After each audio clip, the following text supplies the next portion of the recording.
ብሔራዊ ጥቅሞቿን ማዕከል ያደረጉ ስራዎች መገለጫዎች ምንድናቸው? ኢትዮጵያን ዲፌንስ ፎርስ ቀርቶ ኢትዮጵያን ዊኒንግ ፎርስ መባል መቻል አለበት። ኢትዮጵያ ታላቅ ናት፣ ትልቅ ነበረች፣ ትልቅ ትሆናለች ስንል ብዙ የሚያሳክካቸው እንትን ይላቸው አለርጂ የሚነሳባቸው አሉ፣ ውስጥም ውጪም ማለት ነው። ድንበር ማለት በዙሪያችን የተሰመረ መስመር አይደለም። ድንበራችን ብሔራዊ ጥቅማችን ያለበት የሀገራትን ኃያልነት ክንደ ፈርጣማነት የፈለጉትን የማድረግ አቅም መሰረቱ የተቋማት ግንባታ ነው። አመንከውም አላመንከውም አቅም ካለው ጸጥታ ተቋም ያስከብራል። ምርጫ ቦርድ 10 እና 15 ሚሊዮን መራጮችን ማስተናገድ የማይችል አቅም ነው። ዛሬ 54 ሚሊዮን መራጮችን በአንድ ቀን ማስተናገድ የሚችል ምርጫ ቦርድ ተቀምጦ ኢሪቴት ሊያደርግ የሚችል ነገር ለምን ይሄ ነው ትክክል ነው። ኢትዮጵያ አትድንም የሚመዳኒት ካልሱት ጠንካራ ተቋማት የኢትዮጵያን ሳይድልና ጣፋንታ ወደ ምን አቅጣጫ ይወስዱታል ቢባል ምን ማለት እንችላለን? ለአማራ ህዝብ ይቆረቆራል በራሱ ታጥም ልማት ነው ከማይልም የዛ ማህበረሰብ ነው የዚህ ህዝብ ፖለቲካ አውቃለሁ አንድ ቦታ ደርሳለሁ መሰል እንደው የመጨረሻ አማራጭ አጥቷል መንግስት በተደለፈ ነው። ይሄ ድምጽ አይደለም፣ ግልጽ ነው። ምንም አይነት አማራጭ በአለም ላይ ተዘግቶብሃል፣ ተስፋ አጣ።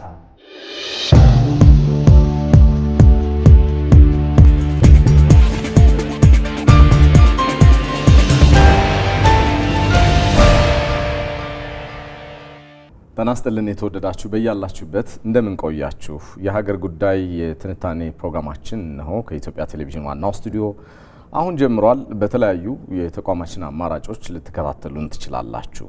ኢትዮጵያ በጸና ሀገረ መንግስት እና በተቋማት ግንባታ እየሰራች ያለችው ተጨባጭ ውጤት መገለጫዎቹ ምንድናቸው? በተለይም ደካማ የሴራ ኃይሎችን በጣጥሶ መሄድ የሚችል የተቋማት ግንባታ ላይ ያለችበት ነባራዊ ሁናቴ እንዴት ይገለጻል የሚለውን ሀሳብ ሰፊ የፖለቲካ ትንተና ልናደርግበት መርጠነዋል። በዚህ ርዕሰ ጉዳይ ሀሳባቸውን እንዲያጋሩን የፖለቲካ ተንታኟ ያና ፈይሳና እንደዚሁም ደግሞ የሀገር ጉዳይ የፖለቲካ ተንታኛ አፈወርቅ በደዊ በጋራ አብረውኝ የሚቆዩ ነው የሚሆነው። እንኳን እንዳመጣችሁ እንግዶቻችን። የሀገር ሉዓላዊነት የሀገር ጥቅም ሲባል ብዙ ጊዜ በአእምሯችን የሚመጣው ዳር ድንበርን ማስከበር የሚችሉ የተቋማት ግንባታ ኃይሎችን ማጠናከር የሚል ነው። አሁን ከለውጡ መንግስት በኋላ ኢትዮጵያ የምትጸናበት ዋና ዋና ሀሳቦቹ በተግባር ሲገለጡ ደግሞ ከዛ ሸገር ያሉ ናቸው። የዚህን አውድ ስዕል ማሳየት የሚችል ትንተና እናደርጋለን ብዬ አስባለሁ እና ኢትዮጵያ በተቋማት ግንባታ ከለውጡ ወዲህ የሄደችበት ያለው ርቀት በዲፕሎማሲ ተቀባይነት እንድታገኝ በዓለም አቀፍ የጂኦፖለቲካ መከራከሪያ መድረኮች ላይ የራሷን ብሔራዊ ጥቅም እንድታስጠብቅ በማድረግ ረገድ ብሔራዊ ጥቅሞቿን ማዕከል ያደረጉ ስራዎች መገለጫዎቹ ምንድናቸው? አፈወርቅ ካንተ እስኪ ልጀምር።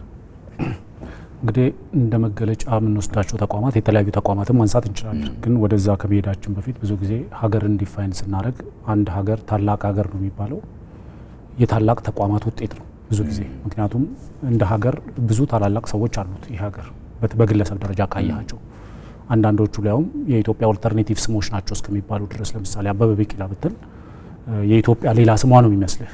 ምክንያቱም ኢትዮጵያን የማያውቅ ሰው አበበ ቢቂላን ያውቃል። ኢትዮጵያን የማያውቅ ሰው ኃይሌ ገብረስላሴን ያውቃል። እንደነዚህ አይነት ታላላቅ ሰዎች አፍርተዋል።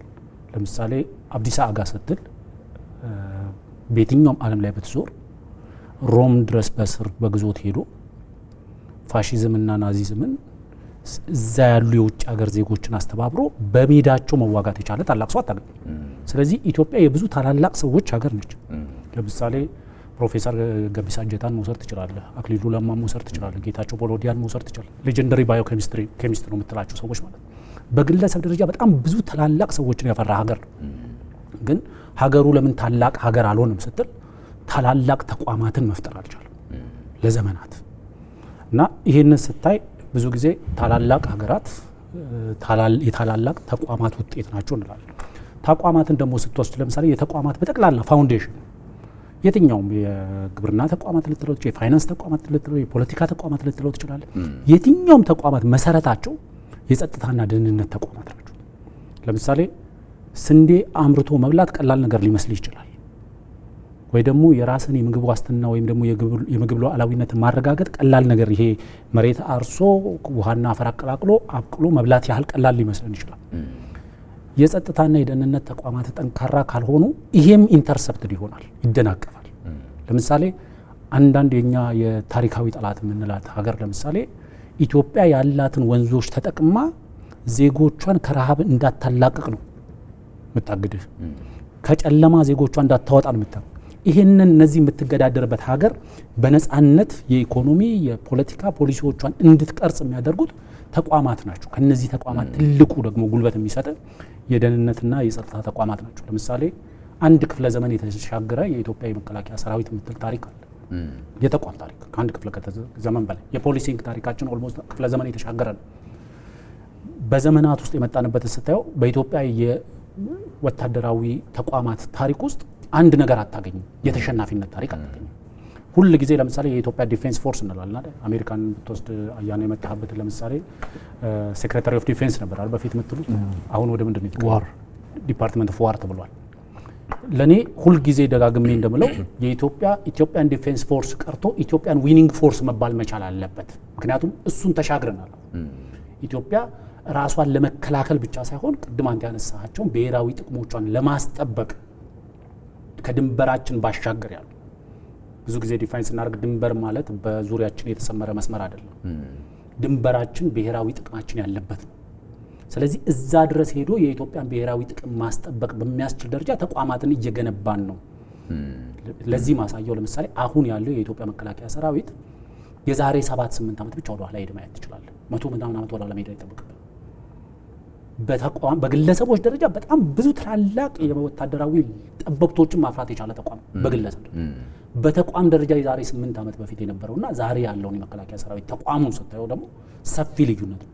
በቡትስ ኦን ዘ ግራውንድ በትጥቅ በቴክኖሎጂ አቅም በፈጠራ አቅም ያለውን አቅም ደግሞ አውጥቶ በመጠቀም ምክንያቱም ይሄ መታጠቅና የታጠቀውን መሳሪያ መጠቀም ሌላ ራሱ የቻለ እውቀት ነው። ስለዚህ ይህንን በማድረግ የኢትዮጵያ መከላከያ ሰራዊት ትልቅ ተቋም ይሆናል። ግሩም ነው። የመከላከያ የደህንነት ተቋሞቻችን የፖሊስንና ሌሎች ሪፎርም የተደረገባቸው መስሪያ ቤቶችን ሳይቀር በደንብ እናያቸው። እስኪ ምንድነው የሚታይህ አያና? መቼም አንተ እየኖርክበት ያለው ሀገር በልጽጓል አድጓል ሲባል መቼም ከሰማይ ዱብ ተብሎ የተደረገ ነገር አይደለም። እንደምንግባባው የተቋማት ጥንካሬያቸው ነው የሀገራትን ሀያልነት ክንደ ፈርጣማነት የፈለጉትን የማድረግ አቅም መሰረቱ የተቋማት ግንባታ ነው። ኢትዮጵያ እየሄደችበት ያለው ነገር የደህንነትና የብሔራዊ ስጋቷን ተከላክላ መከታ ልክ ከሌሎች ሀገራት ጋር እኩል ትከሻ ለትከሻ መሆን የሚያስችላትን ነገር ለመገንባት እየሄደችበት ያለው ርቀት በምን አይነት መንገድ ነው የሚታይ? እንዴት ነው የምታየው? ኢትዮጵያ ትልቅ ሀገር ናት፣ ግን የትልቅ ሀገር ድርሻን ትታ ተወስዶባት ለረጅም ጊዜ የቆየች ሀገር ናት። ትልቅ ትንሽ ሲሆን አያምርበትም። በታሪክ ትልቅ ነን፣ በጂኦግራፊ ትልቅ ነን፣ በሁሉ ነገር የተባረክን ነን። በሪሶርስ ራሱ እንደዚህ ሪሶርሱ የተሟላ ሀገር አይገኝም ብዙ ቦታ። ከምንም የጎደለብን ነገር አየር ንብረቱን ጨምረን ሁሉ ነገር ያለን ነን። እናምረት ብንል በጣም ብዙ ነገር ሁሉ አለን ማለት ነው። ግን ያሉንን ነገሮች ስኳንደር አድርገን በተሰራብን ስራ ነው በጠጣነው መርዝ እርስ በርስ ወደ መባላትና ወደ ፖለቲካ ሽኩቻና ተቋማትን ወደ ማፍረስና በየ20 ዓመቱ በየ30 ዓመቱ የመንግስት ስትራክቸር በቀየርን ቁጥር ከመሰረቱ አፍረሰን በአዲስ እንደመጀመር ኢቭን ከረንሲ ገንዘብ እንቀይራለን። መከላከያ እኮ ትልቅ ተቋም ነው አይደል? የሀገርን ሰራዊት አውጥቶ እንደገና አዲስ የራሱን ሰራዊት እንደዛ ጭምር እንሄዳለን። ሶ ተቋም አድጎ የተበላሹ ነገሮቹ ታርቀው የተማረ የተገነባ ሌሎች ተቋማትንም እያፈራ እንዳይሄድ ከአዲስ የመጀመር የማሰናከል ሂደት ውስጥ አልፈናል። ይሄ ራሳችንም ደረጃችን እንዳናውቅ አድርጎናል። አሁን እንደው ስንናገረው ራሱ በኢንተሌክቹዋል ደረጃ እንናገረዋለን እንጂ ፊል አላረግ ነው። ቢኮዝ በረሃቡ በምኑ በጦርነቱ በብዙ ነገር ኮርነር ተደርገን ስለቆየን ምስሉም ሆን ብሎ የተሳለብን ስዕሉም ሌላ ነገራችንን የማይሰማው ዓለም ትንሽ ስቅ ካለን ረሃብ ሊፈጃቸው ነው ብሎ ይንጫጫል። ይሄ የተሰራው ስራ እንዳለ አእምሯችን ላይ የፈጠረው ነገር አለ። አሁን ከዛ መውጣት ጀምረን ኢትዮጵያ ታላቅ ናት፣ ትልቅ ነበረች፣ ትልቅ ትሆናለች ስንል ብዙ የሚያሳክካቸው የሚላቸው አለርጂ የሚነሳባቸው አሉ፣ ውስጥም ውጪም ማለት ነው። ኢትዮጵያ ወደ የምንመለስበት ወደ 18ኛ ክፍለ ዘመን 17ኛ ክፍለ ዘመን እንመለሳለን እያላችሁ ነው አይደለም? ከመኪና ወርደን ባህያ እንሄዳለን እያልን አይደለም አይደል? ኢትዮጵያ ታላቅ ነበረች በምንል ዘመን እዚህም አውሮፓም በፈረስ ነው የሚሄደው። ስለዚህ አሁን ወደ ታላቅነት መመለስ ማለት መኪናዎቻችንን አቆመን ፈረስ እንሳፈር ማለት አይደለም። በዓለም ላይ በነበረው የፓወር ዳይናሚክስ ውስጥ ኢትዮጵያ የነበራት ተሰሚነት፣ ተቀባይነት፣ አስፈላጊ ከሆነም ኃይልንም ኢንፎርስ የማድረግ አቅም ያ ክብር ተመልሶ ይመጣል፣ ከነበረውም በላይ ሆኖ ይመጣል የሚል እምነት ነው፣ የሚል ተስፋ ነው። ይሄ እየሰረጸ ነው፣ ትውልድ ውስጥ እየሰረጸ ራሱን የሚያይበት መንገድ ባይ ዘ ወይ ድሬስ ፎር ዘ ጆብ ዩ ዋንት ናት ዘ ዋን ዩ ሃቭ ይላሉ አይደለ? ለምትፈልገው ስራ እንጂ ላለህ ስራ አትልበስ ይባላል። ሶ ሱፐርቫይዘር መሆን ከፈለክ የሱፐርቫይዘር ሸሚዞች ፈልገህ በርካሽ ግዛ እንደማለት አፈረንጆች ይላል። አዲስ አበባ ብልጭልጭ ምናምን የተለያዩ ከተሞች ኮሪደር ብሎ ሰው ሲያጣጥል we're dressing for the job we want ለምንፈልገው ስራ ነው እየለበስን ያለ ነው። ላለን ስራማ ቡቱቷችን ይበቃ ነበር፣ ድሪቷችን ይበቃ ነበር። አሁን እየለበስን ያለ ነው ሊገባናል ለሚለው ነው እየተለካን ያለ ነው። ይሄንን ሱፍ፣ ይሄንን ልብስ፣ ይሄንን ውበት እንሄድበታለን ለምንለው ይገባናል ለምንለው መጀመሪያ ሆነን አምነነው እኛ ራሳችን መገኘት፣ ከዛ ዓለም የሚያምንበትን መንገድ ማበጀት ነው። ተቋማት ጋር ስንመለስ ተቋም ከቤተሰባዊ ተቋም ትዳር ቤተሰባዊ ተቋም ነው። አማችነት ያፈራል፣ ምን ያፈራል? ትዳር መሰረቱ ነው አይደለ? ከዛ በኋላ ማህበረሰባዊ ተቋማት አሉ እንደ እድር፣ እቁብ፣ እነኛ ነገሮች አነስተኛ የማህበረሰብ ተቋማት ማለት ነው። ከዛ በኋላ ሃይማኖታዊ ተቋማት አሉ፣ ሌሎች ተቋማት። መንግስታዊ ተቋማት ህዝብ እንደ ህዝብ ስቴት ኦፍ ኔቸር የሚባል በፖለቲካ ሳይንሱ አለ።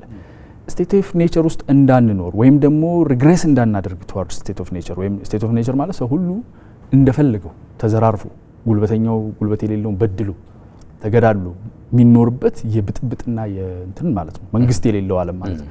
ከዛ ለመውጣት የሰው ልጆች ተመካክረው አቅም ያለው ሁሉም ኃላፊነት ወስዶ ህጉንም የሚያስፈጽምልን እኛ እርስ በርስ እንዳንገዳደል የሚያደርገን አካልን ገንባ ነው መንግስት የተመሰረተበት። ስለዚህ መንግስታዊ ተቋማት ይሄንን ኃላፊነት ተወጥተው ማህበረሰብ እርስ በርስ እንዳይገዳደል፣ እንዳይበላላ፣ ቀውስ እንዳይፈጠር፣ ጦርነት፣ ግጭት እንዳይበዛ፣ የህግ የበላይነት እንዳይታጣ ማድረግ የሚችልበት ክርኑ የፈረጠመ ጡንቻው ተቋሙ ነው።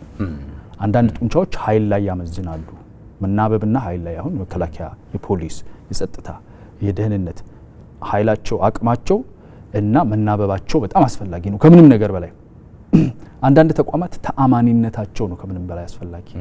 ነጻነታቸውና ተአማኒነታቸው የህግ ተቋማት፣ ፍርድ ቤቶች፣ አቃቢ ህግ ተአማኒነታቸው የማይነካ መሆን አለበት እና በሁሉ የተፈተኑ ማንንም መያዝ የሚችሉ ባለሀብትም ባለስልጣንም ድሃም እኩል የሚይዙ መሆናቸው በህዝብ ዘንድ ቅቡል መሆን አለበት። የጋራ ይገነባ።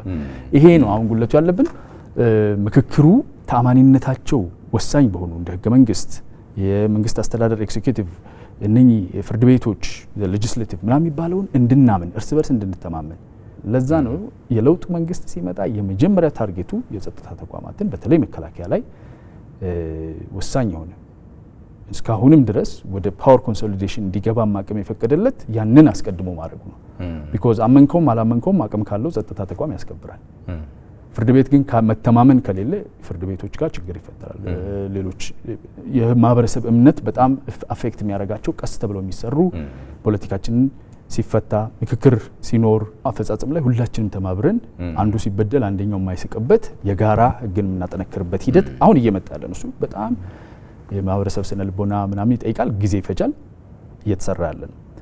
የተቋማት የነኚህ ጥንካሬያቸው ወሳኝ የሆኑና መናበባቸው ወሳኝ የሆኑ እንደ ኒስ፣ ኢንሳ፣ መከላከያ፣ አየር በጣም ብዙ ተቋማቶቻችን ህቡና ግልጽ የሆኑ ተቋማቶቻችን እኔ በ80 ዓመትም ይሄን ያህል ያድጋል ብዬ አላስብም። ማጋነን እንዳይሆንብኝ። አፈወርቅ ኢትዮጵያን በሁሉም መንገድ ሉዓላዊት ሀገር ማድረግ የሚል የመደመር መንግስት ፍልስፍና አለው። ቀደም ሲል ሉዓላዊነት ሲባል ስታነሳው እንደነበረው ድንበርን በአራት ማዕዘን መጠበቅ ብቻ ሳይሆን በምግብ ራስን የመቻልም ያለበት ነው። ወደዛ ከመሄዳችን አስቀድሞ ግን ኢትዮጵያ ከለውጡ መንግስት ወዲህ እየገነባች ያለው ተጨባጭ የተቋማት ጥንካሬና ሀያልነቷን ወደፊት ሊያስፈነጥሩ የሚችሉ እሳቤዎች ከሀያላን ሀገራት ጋር ወታደራዊ ትብብር እንድታደርግ ሳይቀር እድል እየፈጠረላት ይመስለኛል። ከአሜሪካ ጋር ምልህ ከ100 ዓመት በላይ የዘለቀ ዲፕሎማሲያዊ ግንኙነት አለን። እንዳሁኑ ግን የተጠናከረበትን አላየንም ቢባል ማጋነን አይሆንም። መቼም በምስራቅ አፍሪካ ሀገራት ሀያል ነች። በአፍሪካ ቀንድ ፖለቲካ ያላት ተሰሚነት ይታወቃል። በሀጉሩን በማስተባበርና ወደፊት ሊያስፈነጥሩ የሚችሉ ጉዳዮችን ፊት ለፊት በማምጣት አፍሪካዊ ችግሮችን በአፍሪካዊ መፍትሄ በመስጠት ረገድ ያበረከተችው ያለው አስተዋጽኦ መቼም ከፍ ያለ ነው እና ኢትዮጵያ በቀጠናው ያላት የጸጥታና የደህንነት ተቋም መጠናከር ከአሜሪካ መንግስት ከመሳሰሉ ሀገራት ጋር በወታደራዊ ጉዳዮች ዙሪያ በትብብር ለመስራትም እድል እየፈጠረ ሰሞነኛው የተከሰቱ ነገሮችንም ስላየን ማለት ነውና ከዚያ አኳያ ምን ማለት ይቻላል? እንደ ሀገር ሀገርን የገነባንበት ፋውንዴሽን ብዙ ነገሩ በግለሰቦች ላይ የተንጠለጠለ ነበር። ለምሳሌ ስለ መከላከያ ስታወራ አጼ ቴዎድሮስን ታነሳለህ። በቃ መከላከያው በራሱ ሀብት አምርቶ የራሱን ትጥቅ ማምረት አለበት የሚል ትልቅ ራዕይ ነበር። መከላከያን ስታወራ ለምሳሌ አጼ ምኒልክን ታነሳለህ። ቀኝ ገዢዎች ፊታቸው መቆም የሚችል ጥቁር ባልነበረበት ሰዓት ላይ ፊታቸው ቆሞ ሀገርን ነፃ ማድረግ ታያለ። ቅድም ያነሳናቸው በጣም ታላላቅ ሰዎች አሉ እና በእነዚህ ሰዎች ጫንቃ ላይ ነበር ሀገር የገነባ ነው እና አሁን እየተሰራ ያለው ሀገርን በግለሰብ ጫንቃ ላይ ከመገንባት በተቋማት ጫንቃ ላይ መገንባት። ለምሳሌ ሉዓላዊነት ስንል ቅድም አንተም ስትለው የነበረው ሉዓላዊነትን እኛ ከድንበር ላይ እየተናናየው ሉዓላዊነታችን ተደፈረ ስንል ባድመ ሲወረር ወይም ደግሞ የኢትዮጵያ ዳር ድንበር ሲወረር ሉዓላዊነታችን ተደፈረ ስንል ዳር ድንበራችን ተደፈረ ነው። ፓራላል ወይም ደግሞ ኦልተርኔቲቭ ዲፊኒሽን አድርጎተን ነበር የምንጠቀመው ነበር። አሁን ያለው ሉዓላዊነት እሱ አይደለም። ለምሳሌ ክቡር ጠቅላይ ሚኒስትር ዶክተር አብይ አህመድ ባለፈው የአፍሪካ ህብረት ጠቅላላ ጉባኤ ላይ ባደረጉት ንግግር አንድ ያልተለመደ ቃል ተጠቅመው ነበር። ፈንክሽናል ሱቨርኒቲ የሚባል ቃል። ፈንክሽናል ሱቨርኒቲ ማለት ሉዓላዊነት ሲባል ሁሉም ሀገርም የሆኑ ሀገርነን የሚሉም ሁሉንም እኩል ሉዓላዊ ነን ይላል። ሁሉም በቃ ምክንያቱም በዛ ሀገር በዛ ቆዳ ስፋት ላይ የሰፈረ ህዝብ አለ፣ በዛ ስም የሚጠራ መሬት አለ፣ ያ መሬት ዙሪያው ላይ መስመር አለው። ስለዚህ ድንበር ያንን ድንበር ያንን ህዝብ ያንን መሬት የሚያስተዳድር መንግስት አለ። እነዚህ አራት ነገሮች ከተሟሉ ሀገር ነን፣ ሀገር ኮን ደግሞ ሉዓላዊ ነን ማለት ነው በሚል ዲፊኒሽን ሁሉም እኩል ሉዓላዊ ነኝ ይላል። ፈንክሽናል ሱቨርኒቲ ላይ ስትመጣ ግን ሁሉም እኩል አይደለም። ፈንክሽናል ማለት ለምሳሌ ቀለብ የሚሰፈርለትና ቀለብ የሚሰፈር ሀገር እኩል ሉዓላዊ አይደለም። ቀለቡን እየለመነ የሚኖርና ቀለብ ሲለምን በአቁፋዳ ውስጥ ስንዴ መወርወር የሚችል ሀገር እኩል አይደለም። ሉዓላዊነት ሲባል በጣም ሰፊ ዲፊኒሽን ያለው በተለያየ ካታጎሪ። ለምሳሌ ኢኮኖሚክ ሱቨርኒቲ ስትል የኢኮኖሚ ፖሊሲህን ለአንተ በሚጠቅም ደረጃ መቅረጽ መቻል። ለምሳሌ አፍሪካውያን ባልተለመደ መልኩ ሆም ግሮውን ኢኮኖሚክ ሪፎርም ያደረገችው ኢትዮጵያ ውስጥ ብቻ ነው። ምክንያቱም ኢትዮጵያ ለኔ አግሮ ክላይማቲክ ኮንዲሽን ለኔ ኢኮኖሚክ ኮንዲሽን የሚሆን ኢኮኖሚክ ሪፎርም ያስፈልገኛል በሚል መነሳሳት ነው ኢትዮጵያ ሪፎርሙን ያካሄደችው። ከዚህ በፊት የነበረው ምንድነው? ፕሪስክራይብድ የሆነ ሪፎርም ነበር የሚካሄደው አፍሪካ ውስጥ። ወይ አይኤምኤፍ ወይም ወርልድ ባንክ ፕሪስክራይብ የሚያደርገው ዲክቴት የሚያደርገው ሪፎርም አፍሪካ ውስጥ እየተካሄደ ነበር። አይ እኔ የራሴ ኦልተርኔቲቭ ፖሊሲ አለኝ፣ ሪፎርም ፖሊሲ አለኝ። በዚህ ሪፎርም ፖሊሲ ጋር ከናንተ ጋር ተነጋግሬ ተደራድሬ ይህንን ሪፎርም ነው ኢምፕሊመንት ማድረግ የምችለው። አንዳንድ ሰዎች የኢትዮጵያ ሆም ግሮን ኢኮኖሚክ ሪፎርምስ ከሆነ ለምን ወደ አይኤምኤፍ ሄደች፣ ለምን ወደ ወርልድ ባንክ ሄደች ይላሉ። ዓለም በአንድ ጀልባ ላይ ነው ያለው። የዓለም የፋይናንስ ስርዓት በበላይነት የሚቆጣጠሩ ተቋማት አሉ። ከነዚህ ተቋማት ጋር ትሰራለህ።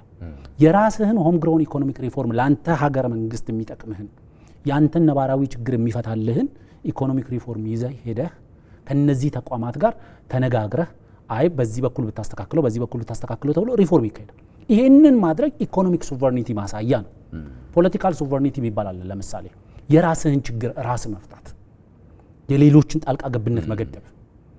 ኢትዮጵያ አብዛኞቹን ችግሮቿን የኢትዮጵያን ችግሮች ብቻ ሳይሆን ማን ነው የአፍሪካ ችግር አፍሪካዊ መፍትሄ ነው የሚያስፈልገው የሚል ሞቶን ኢንትሮዲዩስ ያደረገው ማን ነው? ለመብራት ለስንዴ ችግራችን የራሳችንን መፍትሄ ነው ስንዴ በመለመን ከስንዴ እርዳታ ራሳችን አላቀን የራሳችን የስንዴ ችግር የምግብ ዋስትናችንን ማረጋገጥ የምግብ ሉዓላዊነታችን ማረጋገጥ አለብን ስትል ኢኮኖሚክ ሱቨርኒቲ ነው፣ ፖለቲካል ሱቨርኒቲ ነው። ስለዚህ እያንዳንዱን እያነሳ ስታያቸው እነዚህ ተቋማት አሁን እየገነባናቸው ያሉ የፋይናንስ ተቋማት የዛሬ 8 ዓመት ብቻ ዝም ብሎ ለማየት ነው። ከፋይናንስ ተቋማቶችን ምን ነበር የሚመስሉት? ህዝብ ምን ያህል ይማረር ነበር? በየባንኩ ያለው የህዝብ እንግልት በ8 ዓመት አይደለም ከባንክ እኮ ወደ ኪስ እኮ ነው የወረደው። ጀስት ወደ ሞባይል ሲገባ ባንክ ኦልሬዲ ሞባይል ስልክ ውስጥ ገባ ማለት ነው። ይሄንን በ8 ዓመት ውስጥ ነው ያደረገው። በ8 ዓመትም አይደለም ለያውም 5-6 ዓመታት እንኳን ብቻ። ዛሬ በባንክ የሚሰለፍ ዜጋ እናገኛለን። የብድር እንትን ማየት ትችላለህ። ብድር ከዚህ በፊት ከፍተኛ ተበዳሪ መንግስት ነበር። ዛሬ ከፍተኛ ተበዳሪ ፕራይቬት ኢንቨስተሩ ነው። ይሄንን መቀየር ቀላል ነገር አይደለም። ምርጫ ቦርድን ውሰደው። ምርጫ ቦርድ 10 እና 15 ሚሊዮን መራጮችን ማስተናገድ የማይችል አቅም ነበረው። ዛሬ 54 ሚሊዮን መራጮችን በአንድ ቀን ማስተናገድ የሚችል ምርጫ ቦርድ ገንብተዋል። ተቋም ነው ይሄ። ታላላቅ ተቋም የሚባሉት አንዱ ይሄ ነው። ምክክርን ውሰደው። አያና የመጣበት ምክክር ብታየው 4000 ሰው ነው እኛ ብዙ ጊዜ የምንለው። እነዛ 4000 ሰዎችን ለማምጣት የተሄደው ርቀት ይኸው ማን ያደርገዋል? ዛሬ ኢትዮጵያ ምክክር ካለች በኋላ ኬንያ ምክክር እያለች ነው፣ ሱዳን ምክክር እያለች ነው፣ ዲአርሲ ምክክር እያለች ነው። ብዙ ሀገራት ኢትዮጵያ ሊድ ዲ አደርስ ፎሎ እንደሚባለው ሌሎች እየተከተሉ ነው። ምክንያቱም ብቸኛ የሀገሬን ችግር የምፈታው ከሀገሬው ጋር መክሬ ነው። ይሄ የፖለቲካል ሱቨርኒቲ ማሳያ ነው፣ የሉዓላዊነት። ስለዚህ ጠቅላይ ሚኒስትሩ ፈንክሽናል ሱቨርኒቲ ሲሉ ሊገለጥ የሚችል ለምሳሌ ስንዴ እየለመንክ ሉዓላዊ ነኝ ልትል አትችልም። የብድርና የተለያየ ብድር ለምሳሌ ይሄ ከአይኤምኤፍ ከወርልድ ባንክ የምትበደረውን ትተህ ከተለያዩ ኮሜርሻል ሎን ዲፕሎማቲክ ተርም ስለሆነ ነው የምንጠቀመው። ሊትራል ቃሉ እኮ አራጣ መበደር እንደማለት ነው። በቃ ሄደህ ሀገርን ጭማድ እያስያዝክ አራጣን የመበደር ያክል እንደዛ እያደረክ ሉዓላዊነት የለም። ፈንክሽናል ሱቨርኒቲ ማለት የራስን ምግብ ዋስትና አረጋግጥ። ምግብ ዋስትና ብቻ ሳይሆን የምግብ ሉዓላዊነትህን አረጋግጥ፣ የፖሊሲ ነጻነትህን አረጋግጥ፣ የተቋማት ነጻነትህን አረጋግጥ፣ የሀገርን የመከላከል አቅምህን አረጋግጥ፣ ብሔራዊ ጥቅምህን የማስጠበቅ አቅምህን አረጋግጥ። ደን ሉዓላዊ ነኝ ማለት ትችላለህ። እንደዛ እስካልሆነ ድረስ ለሁሉም የተሰጠው ሉዓላዊነት ሊኖር ይችላል። ጀስት ጊቭን ነው እሱ። ማንም የትኛውን በቃ ዝም ብሎ ያለው ሉዓላዊነት ነው የሚኖረው ማለት ነው። አስደናቂ ነው። አዩ ይሄን ሀሳብ ጥቂት ነገር ብንቆይበት ጥሩ ይመስለኛል። ጠንካራ ተቋማዊ እሴቶችን መገንባት ወይ ደግሞ ጠንካራ ተቋማት ኢትዮጵያ ኖሯት ማለት በማንኛውም ነገር ሊበገር የማይችልን አስተሳሰብ ለትውልዱ እያሰረጹ እንደመሄድ ያክል ነው። መቼም ይሄ ሀሳብ ኢትዮጵያን ከበለጸጉ ሀገራት ተርታ በምን አይነት ፍጥነት ትክክል ሊያደርጋት እንደሚችል ሊያሰልፋት እንደሚችል የመጡ የሪፎርም ውጤቶች ማሳያ ናቸው እና ወዴት ሊወስዳት ይችላል ብለህ ታስባለህ? የሀገራት መበልጸግ፣ የሀገራት ከፍ ማለት፣ የሀገራት መጠንከር፣ የሀገራት ክንደ ፈርጣማ መሆን በተቋማቸው ላይ መተማመንን ያመጣውን ለውጥ ያክል ኢትዮጵያስ ወደዛ የምትሄድበትን መንገድ ምን ያክል እየጠረገላት ነው ብለህ ታስባለህ? ይሄ በነገራችን ላይ መንገዱ ሆን ተብሎ ሁሉ ይዘጋል። ይሄን ከተሻገርክ በኋላ ያለው ነገር ትልቅ ኃይል ስለሆነ ቤሪየር ቱ ኢንትሪ የሚባል ነገር አለ ቢዝነስ ላይ። ቢዝነስ አንተ የሆነ ቢዝነስ ስትጀምር እዛ ቢዝነስ ውስጥ ያሉ አካላት ዋጋውን ዝቅ በማድረግ ተጨማሪ ነገሮች በማድረግ በተለያየ ነገር እንዳትገባ ሌላ ቢዝነስ ሌላ ተወዳዳሪ እንዳይገባ የሚዘጉበት መንገድ ወይም ራሱ በተፈጥሮ የሚዘጋበት መንገድ ቤሪየር ይባላል። እንዳትገባ የሚከለክልህ ለመግባት የሚከለክልህ ማለት ነው። አሁን አፍ የሚናገረው ይሄ ፕራክቲካል የሆነ ሶቨሬኒቲ which is nominal general sovereignty የሚባለው your sovereign ነው። ሶ አሁን ያ ፖለቲካል ሶቨሬኒቲ ጭምር ሴኩሪቲ አክቹዋል ሶቨሬኒቲ ፊዚካል ሶቨሬኒቲያቸው ጭምር ትሬትንድ ስለሆነ ፊዚካል ፕሬዘንስ ጭምር ኢንቫይት ያደርጋል። አሜሪካዊ ይሄዳል፣ ኢትዮጵያ ይሄዳል። አሚሶ ምን ተብሎ ተዘጋጅቶ ከዓለም ተጠራቅሞ ሁሉ ሄዶ ሀገርህን ይጠብቅልሃል ማለት ነው። ሶቨሬኒቲ ኖሚናል ነው። ኢን ሪያሊቲ ግን እጅህን ሊጠመዝዝህ የፈለገ ሰው እዝጌርን ካልፈራ ይጠመዝዝሃል ማለት ነው። ሶ ዝም ብሎ ይስሙላ እንደሚለው አይነት ማለት ነው። የስም እንደው ለንከባበር አይነት ሉዓላዊ ነህ እንጂ ጥቅም ያንተ ጋር ከመጣ ካንተ መቀበል ከጻን ልጅ ሳንቲም መቀበል ያህል ቀላል ነው ማለት ነው። አሁን ከዛ ውስጥ እንድንወጣ እኛ ምን እናደርግ ነው? ዝም ብለን እርሻ እንረስ የሚል ፖሊሲ ነበር። ዝም ብለን እርሻ እንረስ፣ እስቲ እርሻ ላይ ብቻ ብናተኩር ይህንን ሁሉ ምንድነው ዝርዝር የተበተነ አሁን ተቋም ስንል የትምህርት ተቋማችን ምን ያህል ወሳኝ አለማወቅ ወይም ደግሞ የትምህርት ብልሹነት አንድን ማህበረሰብ አንድን ሀገር ምን ያህል ይጎዳዋል? ግልጽ እኮ እንትን ያነትበዋል።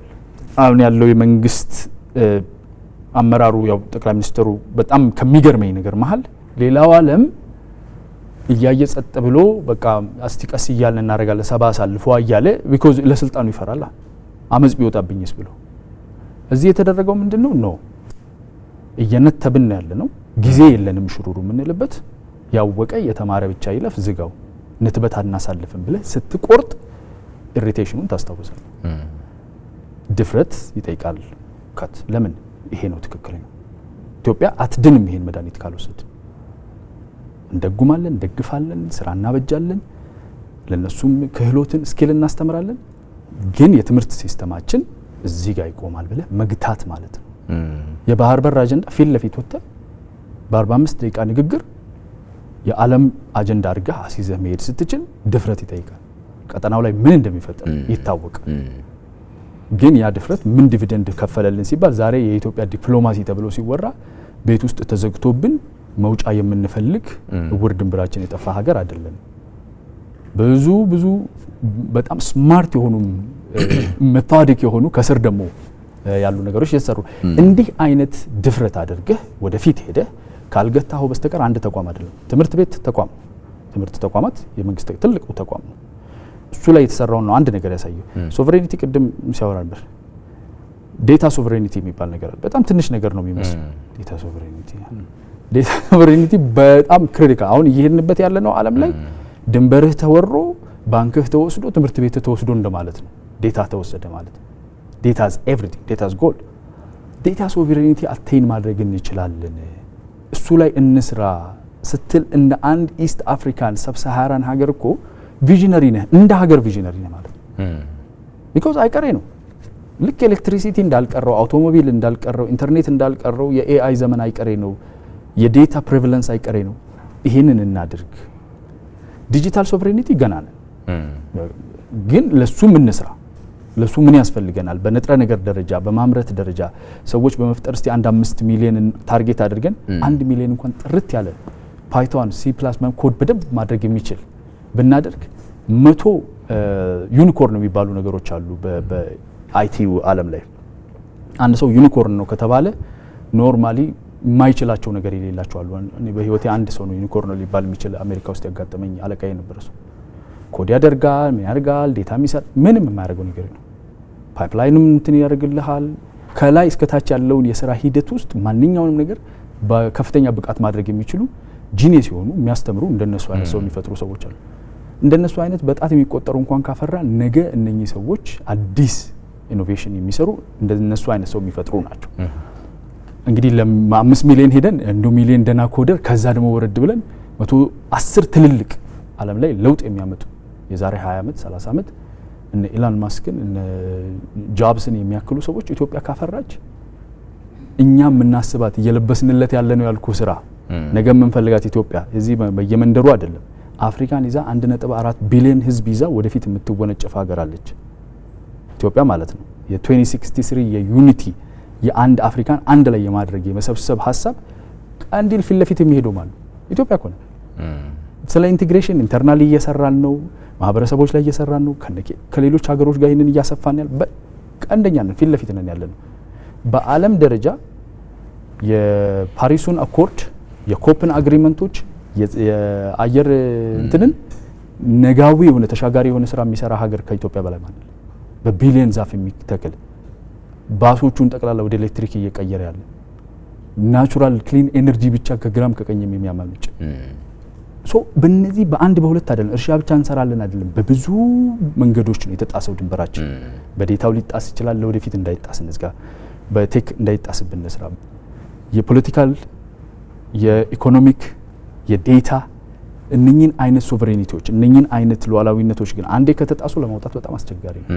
የመሬቱ አንዴ ግር በሄደ በመካናይዝድ ገፍተህ ታስገባዋለህ ቤቱ ምን ችግር የለው፣ ድንበሬን መለስኩ ይላል። እነኚህን ኮምፕሮማይዝ መሆን የሌለባቸውን ሶቨሬኒቲዎች ከስር እያስቀደምን እንትን ጋርድ እያደረግን እየሄድን ያለነውና እንደ እይታችን ነው። በነገራችን ላይ እስቲ እነኚህን ነገሮች ለያይቶ የሚያይ ሰው አይረዳም፣ ግራ ሊገባው ይችላል። አሰናስለህ የትምህርቱን የሁሉን አሰናስለህ ስታየውና ዛት ሁሉም ቫምፕ እያደረጉ እንደሆነ ባለፉት 5 ዓመታት ውስጥ ያለው ለውጥ የማይታመን መሆኑን ስታይ ተስፋም ይሰጣል፣ ቁጭትም ይጨምራል። አትተኛ ይላልና ብዙ ሰው ይሄን እንዲያውቅ ነው ሚዲያ ላይ የምንውለው ብዬ አምናለሁ። ኢትዮጵያ አሁን እየገነባቸው ያለችው ጠንካራ ተቋማት የኢትዮጵያን መጻኢ ዕድልና ዕጣ ፈንታ ወደ ምን አቅጣጫ ይወስዱታል ቢባል ምን ማለት እንችላለን? ለምሳሌ ህዳሴ ግድብን መገንባት የሚችል አመራር መጥቷል አይደለ? በቃ የዛ ሁሉ ውስብስብ ችግሮችን አውጥቶ በሁለት እግሩ ማቆም የሚችል የኢትዮጵያ ልኳ ይሄ ነው የሚል ስርዓተ መንግስት መጥቷል። ፋይናንሱ ራሱ ቴክኖሎጂ መር እንዲሆን በማድረግ ረገድ ቁርጠኝነትን ይጠይቃል። ቅድም ያነሳው ነው ዴታን ማስተዳደር በማይቻልበት ዓለም ውስጥ በድፍረት አይ ሀገሪቱ ቴክኖሎጂ ሳይንስ ልህቀት ያስፈልጋታል የሚል አመራር መጥቷል። እንደ አርቲፊሻል ኢንተለጀንስ አይነት ወጣት ተቋማትን ተክሎ በአፍሪካ ብቸኛውን ዩኒቨርሲቲ እስከማቋቋም ድረስ መሄድ የሚችል አመራር መጥቷል። የማዳበሪያ ፋብሪካውና ሌሎችንም ግዙፉን የአየር መንገድን ግዙፉን ግንባታም ታያለ። እነዚህ ነገሮች ድምር ውጤታቸው ኢትዮጵያን ወደ ምን ነው የሚወስዷት ቢባል ምን ማለት እንችላለን? ሜቢ እኛ ጠረጴዛችን ስለ ኢትዮጵያ ስለሚያወራ ስለሆነ ነው እንጂ ቅድም አያና ሲለው እንደነበረው ኢምፓክታቸው ለአፍሪካ ነው ብዙዎቹ። ምክንያቱም ብዙ አፍሪካውያን ለምሳሌ ኢትዮጵያ ስላንቀላፋች ነው እኛ የተኛ ነው ብዙ ጊዜ የሚሉት። ለምሳሌ ኢትዮጵያ ነጮች መሸነፍ እንደሚችሉ ቀኝ ገዢዎች መሸነፍ እንደሚችሉ ስታሳይ አፍሪካዊ ተከትሎ ቀኝ ገዢዎች ላይ አምጾ ቀኝ ገዢዎችን አብዛኞቹ ማሸነፍ የቻሉት ከዛ በኋላ ነው። ይሄ ፓን አፍሪካኒዝምን ኢትዮጵያኒዝም ነው የወለደው ይባላል ብዙ ጊዜ። ከዛ በኋላ ለምሳሌ የህዳሴ ግድብን አከተመለት ብለን ነበር አይደል? በቃ አከተመለት፣ በቃ ተበላሽቷል። ብዙ የፕሮጀክት ማኔጅመንት ሰዎች ብዙ ጊዜ ኢትስ ኖት ፊዚብል ይሉ ነበር። ማለት ከዚህ በኋላ ህዳሴ ግድብን ተጨማሪ ቢሊየንስ ኦፍ ዶላር አውጥቶ መቀጠልና መጨረስ ኢኮኖሚካሊ አዋጭ አይደለም፣ በቃ ባለበት መተው ነው የሚሻለው እየተባለ በነበረበት ሰዓት ላይ ህዳሴ ግድብ ስለመጨረስ አይደለም ዛሬ የምናወራው። ግብጾች ዛሬ እየጮሁ ያሉት ኢትዮጵያ ሌላ ተጨማሪ ግድቦችን ትገነባለች ነው። ለአፍሪካውያንስ ኢትዮጵያ የህዳሴ ግድብን ባስመረቀች ማግስት አፍሪካውያን ዲአርሲ አካባቢ ያሉ አፍሪካውያን አፈር የለበሰ አንድ ኢንጋ ፕሮጀክት ነበራቸው፣ የኢንጋ ዳም ፕሮጀክት የሚባል ያንን ፕሮጀክት ነው ማንሳት የጀመሩት። ምክንያቱም ወደ 60 ቢሊዮን ዶላር ነው ኮስት የሚያደርግ የነበረው። በምን ትችሉታላችሁ ሲባል እንደ ኢትዮጵያኖች በክራውድ ፈንዲንግ እንችላለን። ኢንታየር አፍሪካንስ ከዚህ ኤሌክትሪክ መጠቀም የሚፈልጉ አፍሪካውያን ያዋጡና እኛም መገንባት እንችላለን። እንደ ኢትዮጵያ እንትኑን ውሰደው። ለምሳሌ ስለ ዳታ ስታወራ በዓለማችን ላይ በጣም ውድ ኢንቨስትመንት ነው የሚባለው የጎልድ ማይኒንግ ኢንቨስትመንት ነው ይባላል። በጣም ኤክስፔንሲቭ ነው። ለምሳሌ ኩምሩክን ብትወስድ አራውንድ 1 ቢሊዮን ዶላር አካባቢ ኢንቨስትመንት ኮስት ያደርጋል። ኢንቨስትመንቱ ብቻ ኢኒሻል ኢንቨስትመንቱ። አሁን ኤክስፔንሲቭ ኢንቨስትመንቱ ዳታ ማይኒንግ ነው፣ በጣም ግዙፍ። ለምሳሌ ኤሌክትሪክ ዲማንድ የሚያደርገውን በዛው ልክ ነው። ለምንድን ነው ሰዎች ከጎልድ ማይኒንግ ወደ ዳታ ማይኒንግ የገቡት? ምክንያቱም የሆነ ፓተርን ስታብሊሽ ማድረግ ከቻልክ ዛሬ የሀገራት ታላቅነት ቅድም የታላቅ ተቋማት ውጤት ነው ስንል የታላላቅ ሀገራት አንደኛው ማሳያቸው ነገን መገመት መቻላቸው። ነገን ለመገመት የግድ ትላንትና የነበረ ዳታ ትፈልጋለህ፣ ዛሬ ያለ ዳታን ትፈልግና እነዚህ ነው በደንብ መሰካካት ችለህ ነገን ፎርካስት ማድረግ የምትችለው።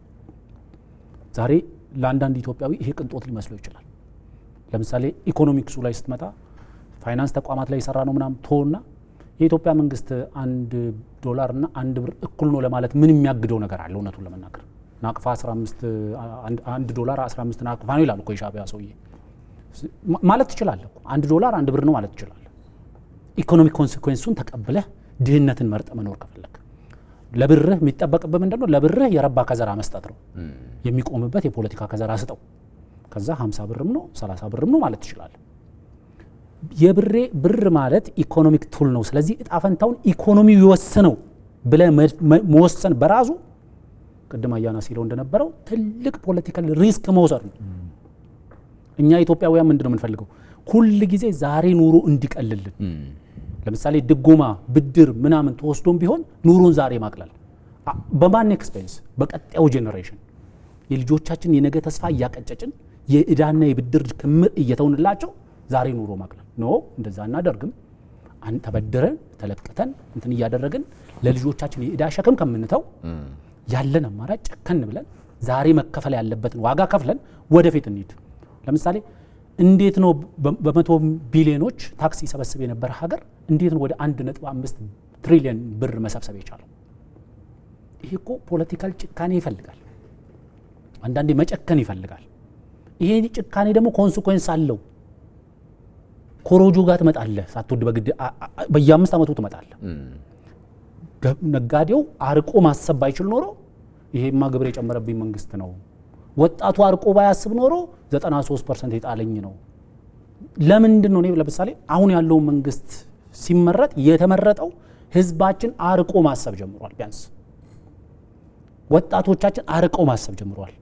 ፈተና ማለፍ በተለያየ ሜካኒዝም ውስጥ ሳይሆን በጥራት ገበሬውን ስንዴ በአመት 3 ጊዜ ማምረት አለብህ፣ ዝናብ ጠባቂ መሆን የለብህም ብለህ ማስጨነቅ በአንዳንድ ሰዎች ደካማ ሊያስመስል ይችላል፣ ጭካኔ ሊያስመስል ይችላል። ይሄ ነው ሀገራትን ያሻገረው። ቻይና ግሬት ፋሚን እንዴት ነው የተፈጠረው? ቻይና በቃ የማኦ አንዳንዶች የማኦ ፖሊሲ እንትን ውድቀት ነው ብሎ አንዳንዴ ሲያቀርቡታል። አይደለም፣ ማኦ እያንዳንዱን ህዝብ በከፍተኛ ጫና ውስጥ ቢሆን እንዲያመርቱ ያስገድድ ነበር። ያ በከፍተኛ የሆነም ትርፍም አምጥቷል፣ ከፍተኛ የሆነም በዓለም ላይ ሊጠቀስ የሚችልም ረሃብ አካስሏል። ስለዚህ እያንዳንዱ ያደረግናቸውን ነገሮች መከላከያን ስትወስዶ ለምሳሌ መከላከያን የዛሬ 8 ዓመት አስደንጋጭ ቁጥር ነው ቡትስ ኦን ዘ ግራውንድ በማለት ደረጃ የኢትዮጵያ መከላከያ ሰራዊት ቁጥር አይ ቲንክ ይሄ ግሎባል ፋየር ፓወር ኢንዴክስ ስለሄደ ብታነበው የኢትዮጵያ መከላከያ ሰራዊት ቁጥር አሁን ድረስ አልተስተካከለም። 162,000 አካባቢ ነው የሚለው 1.1 ሚሊዮን ስኩዌር ኪሎ ሜትር ስፋት ያለው ሀገር 130 ሚሊዮን ህዝብ ያለበት ሀገር 162,000 ወታደር ብቻ ነው የነበረው። ሉዓላዊነቱን የሚጠብቅ ዳር ድንበሩን የሚጠብቅ የሀገር ሰላምን የሚያስጠብቅ ዛሬ ያ ቁጥር የት ነው ያለው? ትላንትና ከሚበሩት ጀቶቻችን በብዙ እጥፍ የሚበልጡ ያረጁ አረም የበቀለባቸው ጀቶች ነበሩ። ከኤኬ መውጣት እኮ አልቻልንም ነበር እኮ ለዘመናት ከደርግ እስከ ኢህአዴግ ድረስ ከኤኬ መውጣት ያልቻለ ሰራዊት ነበር። ዛሬ ኤኬ መታጠቅ ሳይሆን ማምረት ብቻ ሳይሆን የሚያስፈልጉ ግብአቶችን ማሟላት የሚችል ከፍተኛ የሆነ የሚሊተሪ ኢንዱስትሪ መገንባት ተችሏል። ይሄ ለአፍሪካውያን ትልቅ መነቃቃት ነው። ብዙ አፍሪካውያን ጋር አታገኘው። ማን ነው በ10 ቢሊዮን ዶላር ኤርፖርት ገነባለሁ ሊል የሚችለው? ኢትዮጵያ አየር መንገድን ዛሬ ስታመጣው የብዙ አፍሪካ ሀገራት ጂዲፒ ዋጋ ነው። እዚህ እኛ ጎን ላይ ያለውን ሀገር ብታየው ወደ 2 ቢሊዮን ዶላር ነው አኑዋል ጂዲፒው። የአየር መንገዱ አራውንድ 6.7 ነው አኑዋል ገቢው 6.7 ቢሊዮን ወደ 8 ቢሊዮን ዶላር አካባቢ ነው። የ3-4 እጥፍ ማለት ነው። እነዚህ ተቋማት በአንዳንድ አካባቢ ላይ ሀገር ናቸው። ኢትዮጵያ አየር መንገድ ሀገር ነው ብታየው። ምን ይነግረናል ስለ ኢትዮጵያ መጻኢ ነገሯ? ለኔ እነዚህ ተቋማት የኢትዮጵያ መሰረቶች ናቸው። የኢትዮጵያ ታላቅነት ማማ ናቸው። ኢትዮጵያ አሁን ገና ነው ከእንቅልፏ መንቃት የጀመረችው። ምክንያቱም ብዙ ጊዜ ከዚህ በፊት ምሳሌውን ተጠቅሜ አውቃለሁ መሰለኝ። አንድ የሀገር መሪ ወዳጆቹ 2 ንስር ይሰጡታል በስጦታና አንዱ ንስር በቃ ሰማያውን ሲያርሰው ይውላል፣ በግርማ ሞገስ ምግብም ይበላል ሁሉ።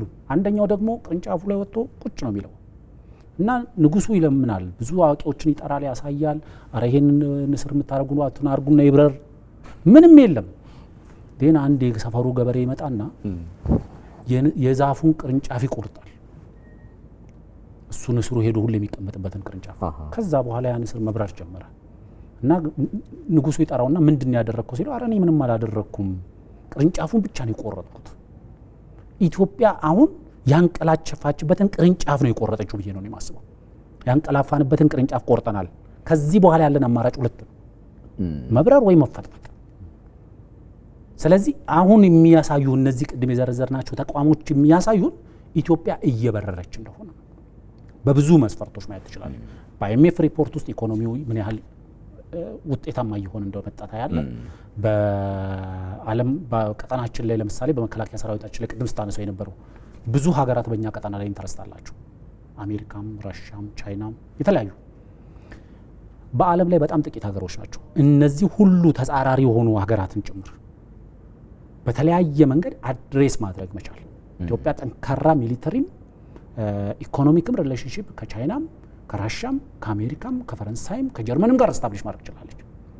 የመምረጥ ነገር ወጥተናል። አሁን ከምስራቅ ከሆንክ ከምዕራብ ጋር አትሄድም፣ ከምዕራብ ከሆንክ ከምስራቅ ጋር አትሄድም የሚል ይሄ ከሁሉም ጋር አብሬ እሰራለሁ። ዋናው እኔ ከማን ጋር ነው አብሬ የምሰራው? ብሔራዊ ጥቅሜን ከሚያስጠብቅልኝ፣ ለብሔራዊ ጥቅሜ እውቅና ከሚሰጠኝ፣ ለመረጋጋቴ፣ ለአብሮነቴ ለማደርገው አስተዋጽኦ ተገቢውን እውቅና ከሚሰጠኝ ጋር አብሬ እሰራለሁ። ይሄ ለኢትዮጵያ ትልቅ አቅም ነው የሚፈጥርልህ። ምክንያቱም መከላከያ ሰራዊቱ ዛሬ በአፍሪካ ቀንድ ላይ አይደለም፣ በአፍሪካ ተወዳዳሪ መከላከያ ሰራዊት ነው። አየር ኃይላችን ዛሬ በአፍሪካ ተወዳዳሪ አየር ኃይል ነው። በምን ያህል ጊዜ ውስጥ ቅድም አያና ሲለው እንደነበረው ነው። በ80 ዓመት ልንገነባው አንችልም። አየር ኃይላችን 90 ዓመቱ እኮ ነው። በ90 ዓመት ውስጥ የመጣነውን መንገድ እና ባለፉት 8 ዓመታት ብቻ የመጣናትን መንገድ ማየት ብቻ ኮምፔር ማድረግ ነው። በስልጠናችን በቴክኖሎጂ አቅማችን ድሮን መታጠቅ አይደለም ድሮን ማምረት፣ የተለያዩ ከባድ መሳሪያዎችን መግዛት ማምጣት መቻል አይደለም ማምረት። ምክንያቱም ማምረትና መግዛት እኩል አይደለም። ማምረት ዋስትና ይሰጣል፣ መግዛት ዋስትና ነው የሚሰጥ።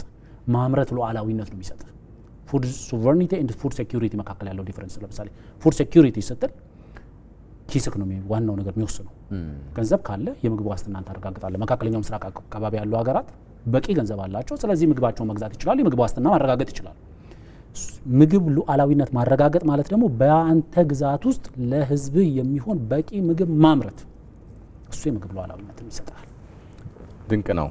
አዩ ይሄን መውጫ ጥያቄ ብናደርገው ጥሩ ይመስለኛል። እንግዲህ አሁን የተቋማትን ጥንካሬ እያየን ነው። ኢትዮጵያን ወዴት ሊወስዳት እንደሚችልም በሰፊው አንስተናል። ከምትኖርበት ሀገር ጋር ስታነጻጽረውም ያንተም ሀገር የበለጸገ ሚስጥሩ ጠንካራ ሰዎችና ጠንካራ መሪዎች መምጣታቸው ነው። ሌላ ሳይንስ የለውም። ኢትዮጵያን ሊመጥን የሚችል አስተሳሰብ ያለው ስርዓተ መንግስት ውስጥ ያለች ይመስለኛል። በእርግጥም እንደዛ ነው የምንረዳው። ይሄን ያልተረዱ የተቋማትን ጥንካሬ ደግሞ በቅጡ የሚያውቁ ደግሞ የውስጥም የውጭም ደካማ ኃይሎች በተለያዩ እንቅስቃሴዎች ሀገርን ለማዳከም ደግሞ እንቅስቃሴ ሲያደርጉ ደግሞ ታያቸዋለህ። የነሱን ከኢትዮጵያ የተቋማት ጥንካሬና ፍላጎት አኳያ እንዴት ነው የምትገልጸው? ብዙ ክርክሮችን ስታረግ ስለማይ ነው በአንዳንድ ሚዲያዎች ላይ። አዎ ብዙ እንከራከራለን። እኔ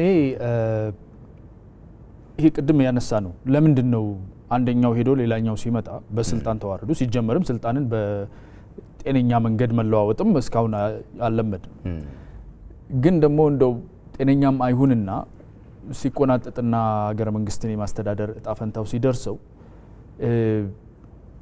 የነበሩ ከሱ በፊት የነበረውን አስተዳደር አሻራውን ለማጥፋት ገንዘብ መቀየር፣ ተቋማትን መቀየር፣ ቴክኖክራሲ ውስጥ ያሉትን ትልልቅ ሰዎችን ማባረር፣ ምሁራን መግደል ደርግ አድርጎታል።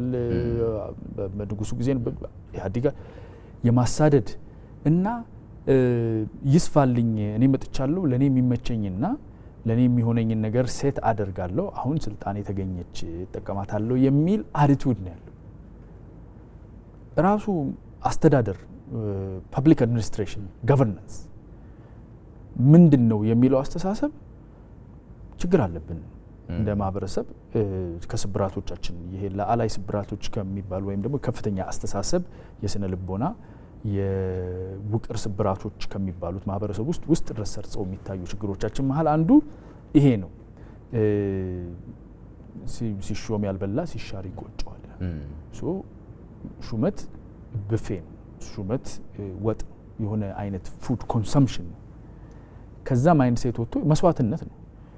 አሁን ስልጣን ፈራለሁ ቢኮዝ ልፋት ነው፣ አለመተኛት ነው፣ የሆነ ነገር መፍጠር ነው፣ ለህዝብ መኖር ነው፣ መቆረስ ነው አይደል እንዴ? አገልግሎት ነው፣ ሰርቪስ ነው። ፐብሊክ ሰርቫንት መሆን እኮ ነው።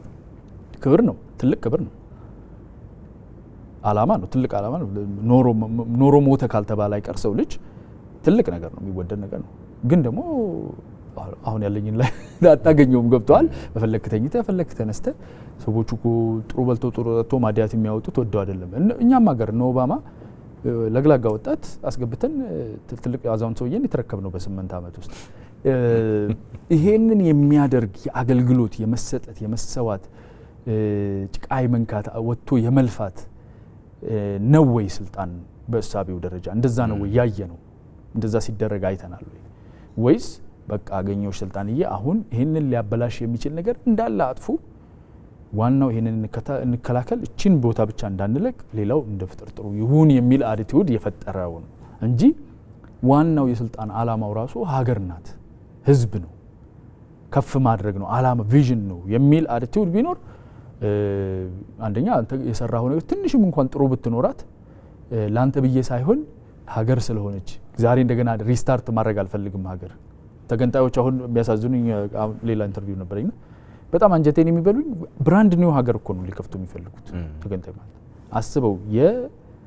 የታናሽ ስትሆን የኤርትራ ማለት ነው፣ የሳውት ሱዳን ታናሽ ስትሆን ማለት ነው በእድሜ ኢትዮጵያን የሚያክል ጥንታዊ ሀገር ትተህ ለምን ከተባለ የሆነች አይነት ሰፓሬት አድርገህ የሆነ ነገር አድርገህ እንደዛ ማድረግ ነው የሚፈልገው እንጂ ለህዝቡ ለሀገሩ ብታስብ ሞር የሚያስተባብር ሞር የሚያስተሳስር ባለቤቱን የሚያለፋ መስዋዕት የሚያስከፍል ሀገርን ከፍ የሚያደርግ ህዝብን ከፍ የሚያደርግ ነገር ነው የሚሆነው። ወደዛኛው አቲቲዩድ እየመጣን ነው ይታያል። በፊት የምናጣጥላቸው ማስመሰል የሚመስሉ ትንሽ የሚመስሉ ቢኮዝ በባህሪያፊ እያልኩት ነበር ምንወዶኛ ጀግናው ዘርሮት እንትን ብሎ ምናምን ሲባል በቃ ይሞቀናል። እንዲህ ነው ሲወራ እንጂ ይላል ወንድ ፍቅርን ተባብረን ፈረህን ሰው እያሳልፍልኝ ነው የምትበቃ ምንድነው ሁሌ በቃ ተዋደን ተቃቅፈን ተደምረን ነው የሚለን የታል ድብድቡ ነው የሚለው ያ ማይንድ ሴት ነው። ይሄ ላላይ ስብራቶች ውስጥ አንዱ ነው። አሁን እየዞረ ነው እየተስተካከለ በሂደት ነው የሚስተካከለው። ግን እሱም ሆኖ ግን አሁን የኢትዮጵያን ብሔራዊ ጥቅም የሚገዳደሩ የሚመስላቸው ኃይላት ደግሞ በጋራ ሲቆሙ ታያቸዋለህ። ለቃል አጠራሩ አልኩት እንጂ ደካማ ስብስብ ነው።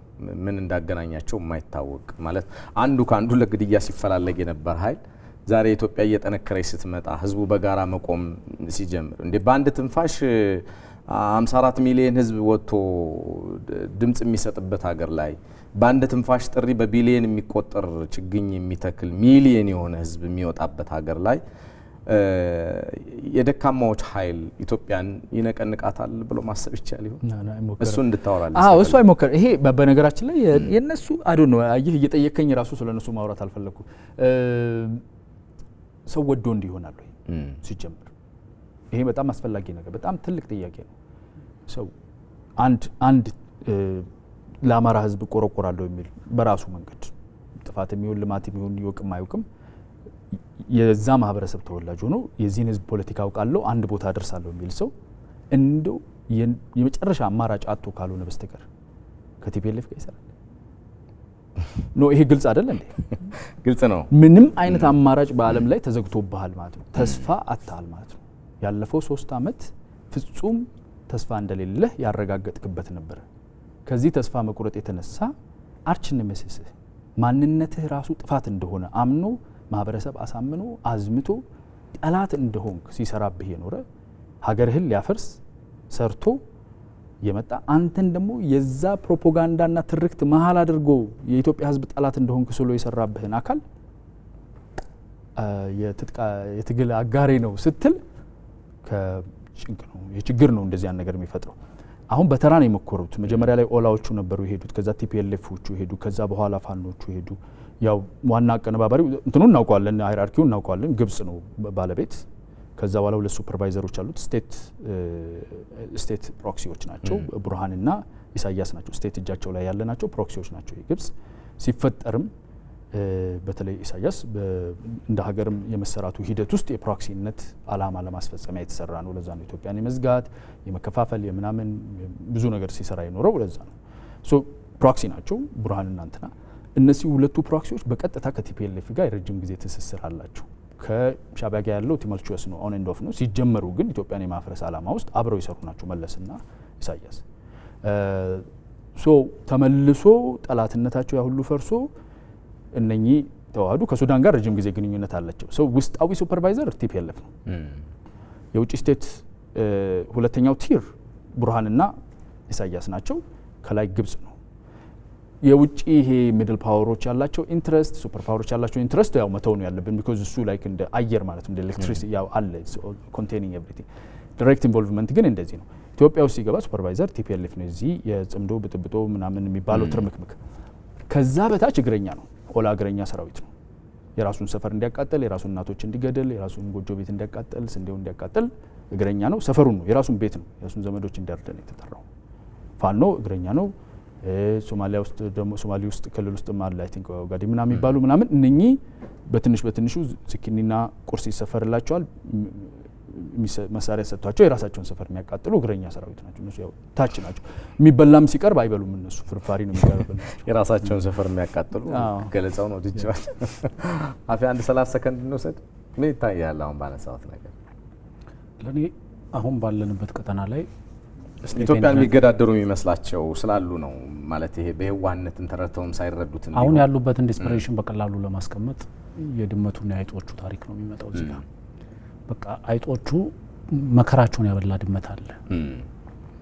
ዛሬ አፍሪካ ቀንድ ለሽብርተኞች እንዳይመች ያደረገ ኃይል አለ ከተባለ ኢትዮጵያ ውስጥ የተፈጠረው ኃይል ነው። የኢትዮጵያ ውስጥ ያለው የኢትዮጵያ መከላከያ ሰራዊት የኢትዮጵያ መንግስት ነው ለብዙ አሸባሪ ኃይሎች አሸባሪ ስንል መንግስታዊ ስልጣን ያላቸው ቅድም ስቴት አክተርስ የምንላቸው አሸባሪ መንግስታት አሉ። እንዲሁም ደግሞ እነዚህ ስቴት አክተርስ የምትላቸው እነ አልሸባብ፣ እነ ቲፒኤልኤፍ፣ እነ ሸኔ፣ እነ ፋኖ እነዚህ ሁሉ ስቴት ቴሮሪስት ግሩፕ ናቸው። እነዚህ ኃይሎች እንደ አይጡ ነው የሚታዩ። ምክንያቱም አይጦቹ በቃ ሁልጊዜ ስጋታቸው ድመቱ ነው።